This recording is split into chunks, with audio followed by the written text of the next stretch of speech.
Hi, I'm Lindsay Bennett, Healthcare Finance Executive.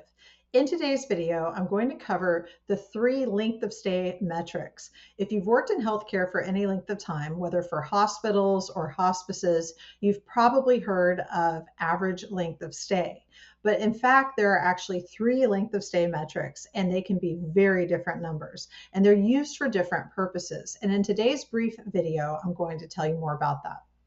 By the end of this video, you're going to know average length of stay, median length of stay, and geometric mean length of stay.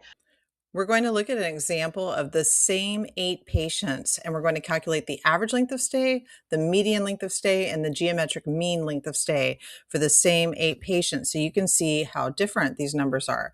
You'll know what they mean and what they're used for. Let's start with the one that everybody knows, which is average length of stay. You take the individual lengths of stay in days for all of your patients for a time period, and you divide it by the number of patients for that time period. So on these slides, you'll see we have 8 patients on the left. Patient 1 had heart failure with a routine discharge, and they were only there for 2 days. Then we have patient 2 with heart failure also, routine discharge. They were there for 3 days. And then when you get down to the bottom, you see the second to last patient had heart failure and multiple comorbidities. So they had to stay in the hospital longer at 7 days. And then the last patient had heart failure with a hospital-acquired infection, and they have some placement issues that are delaying discharge from the hospital. So they're there for 45 days. So to calculate the average length of stay, which is the most common metric that we see, also called the arithmetic mean, all we do is we sum up the days for each of these 8 patients. So 2 days plus 3 days plus 4 days plus 4 plus 5 plus 6 plus 7 plus 45. That's going to give us 76.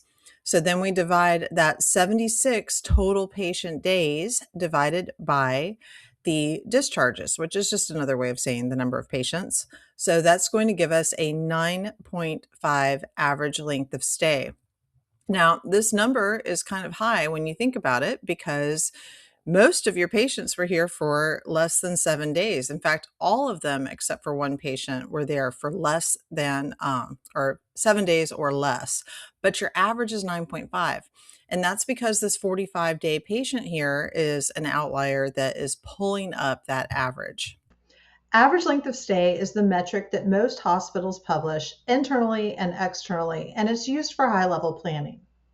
The median length of stay tells you more about your typical patient because with average length of stay, you can have what we call outliers. So To calculate the median length of stay, what we need to do is take these exact same 8 patients over here, and we are going to list their total patient days for each patient in order from least to greatest, which we've already done here. So you can see patient 1 has the lowest length of stay of 2 days, followed by patient 2 with 3 days, and so on.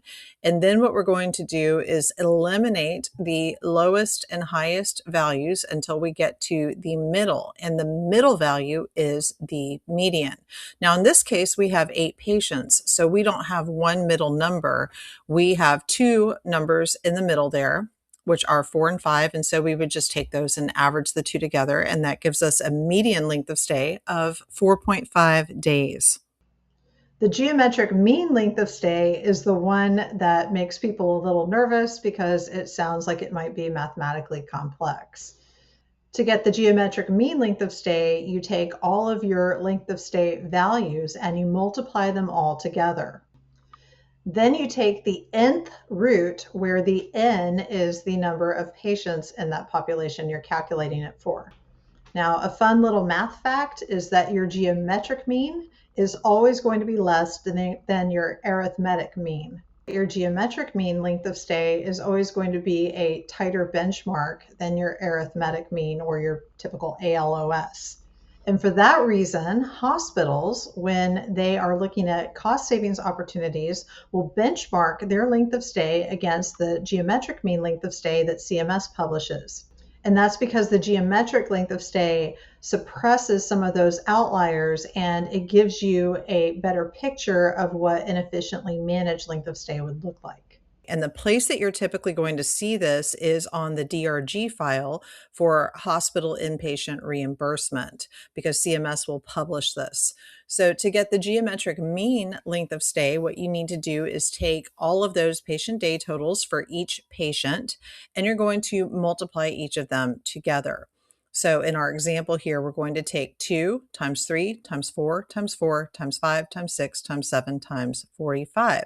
And that's going to give us 907,200 patient days. Now we have to find the nth root of that result, where n is our number of patient discharges, or we could just say the number of patients in this example. So because we have 8 patients, our nth root is the 8th root. So we are going to take it to the power of 1/8. You are going to get a geometric mean length of stay of 5.56 days. In summary, on the screen right now, we can see the 3 different length of stay numbers for the exact same 8 patients and how different they are. So your first number was your average length of stay, which came out to be 9.5 days, even though almost all the patients had a length of stay of 7 days or less. And that's because you see the impact of the outliers on that. So this is a number that's typically published internally and externally. And also it's one that's used for resource planning, because you're going to take care of those outlier patients also. Then we have the median length of stay, which is 4.5 days. And that is what your typical patient is going to experience, because that is the middle value. And this is something that you might see in the hospice industry, because the hospice patient length of stay is so skewed that you have a lot of patients that come in and die within a few days. And then you have other patients that can stay for a year or more. And so you can have an average length of stay in the hospice industry of 60 to 90 days, but at the same time have a median length of stay that might be 15 days or 16 days. Then you have the geometric mean length of stay, which is a number that we often look at in conjunction with the MS-DRG file.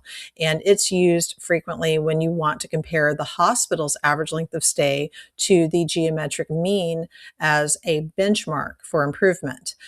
I hope you found this video helpful. If you did, please like and subscribe so that you get notifications of future videos. And please take a moment in the comments and tell me if there are any subjects that I haven't covered that you'd like me to cover in the areas of healthcare finance, revenue cycle, or healthcare operations. Thanks and have a great day.